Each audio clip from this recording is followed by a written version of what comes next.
Hi everyone, I'm Terri Crosby with In Care of Relationships. Welcome to the very first episode of Friday Love. I'm calling it that because everybody loves a Friday. And if you add a good dose of love to it, an extra dose, let's say, even better. I've asked people to submit questions, my Facebook friends, email list friends in general, to submit questions about love and relationships.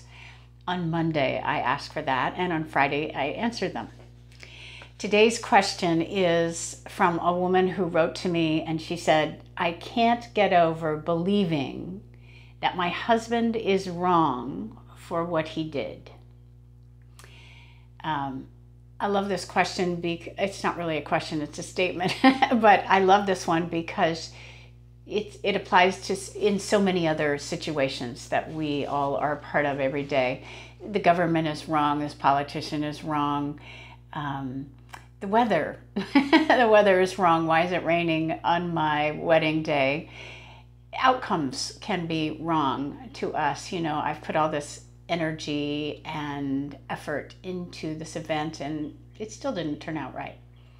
So the question to begin with here is, why change? Like, why was she writing to me? Well, she wanted to feel better. It clearly didn't sit well with her. I mean, we could just say, depending on the severity of the offense, you know, he's wrong, that's it, let's fix him. But she wanted to feel better herself about how she thought about the whole thing. Good question to ask to begin with is she suffering because of the events, the actual events, or is she suffering because of her interpretation of them? Is she suffering because of her beliefs about what he did and what it meant that he did what he did? Or is it actually because of the circumstances? I spent 17 years with my husband, Eric. He passed away 4 years ago. And one of the pivot points in our marriage was this issue of right-wrong. Of course, it comes up in every intimate relationship. It just does. And I will say, though, that because of what I was willing to learn about this for myself, that it changed our marriage in a profound way. I thought, well, if Eric isn't wrong, if he's not wrong, then what else could it be? Maybe he's just learning, living his best. Maybe he's just getting down and falling up, and you know, that's what this is. It's just natural. And then I thought, well, you know, I do that too. I fall down and get up every day.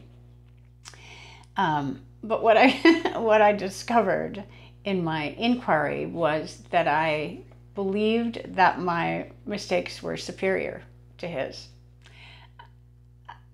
That somehow when I made a mistake, I fell down, I couldn't get up, I said something that was really, I don't know, awful, that it was less awful than stuff he did and stuff he said. I was less offensive, I was less hurtful when I made a mistake like that. Hilarious.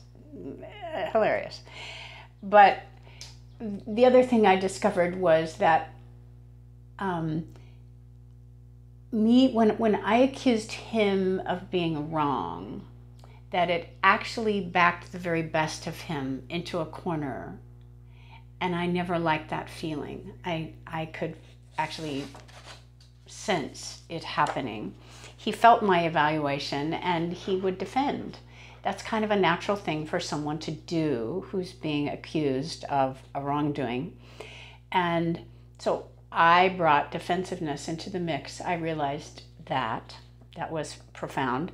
And the other thing that happened was that if I did that, he could never actually look at himself in an open or vulnerable way. He couldn't examine his own actions because he was too busy, you know, getting out his sword, fending off incoming criticism.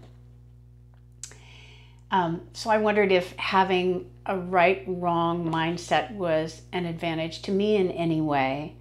And I thought, you know,